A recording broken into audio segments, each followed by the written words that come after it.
The point that is of utmost importance is the last part of the third verse.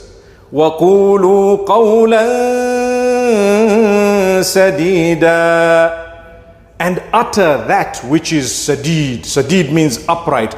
Do not say a single word out of turn, out of tune. You're a believer. وَمَنْ كَانَ يُؤْمِنُ بِاللَّهِ وَالْيَوْمِ الْآخِرِ فَلْيَقُلْ خَيْرًا أَوْ لِيَصْمُتْ. Whoever believes in Allah and is truly bothered about the day of judgment will either utter beautiful good words or remain silent. There's no third option. You can't say a bad word from your mouth. Do you know Mu'adh ibn Jabal radiyallahu anhu sitting in the companionship of the Prophet Muhammad sallallahu alayhi wasallam amongst them? And the Prophet sallallahu alayhi wasallam spoke about how important it is to control the tongue. And he says, Amlik lisanak. Control the tongue. Imagine the best of creation telling people who were better than you and I. They were amazing. The Sahaba radiallahu anhum.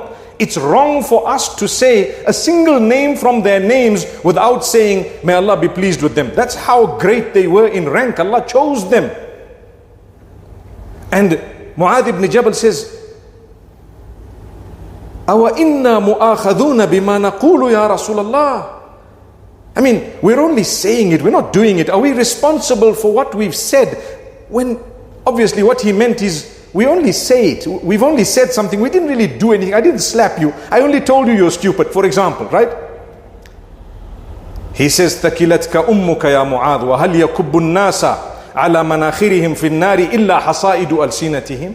He says, what are you talking about, O Mu'adh? The people who will be burning in hellfire, will they be burning in hellfire for any other reason besides their tongues? Allahu Akbar, Allahu Akbar, Allahu Akbar. That is serious. What that means is, the people of hellfire will be roasting in hellfire because of the abuse through their tongues. My brothers, my sisters, this is a reminder, very strong reminder for myself to begin with, and then for all of us.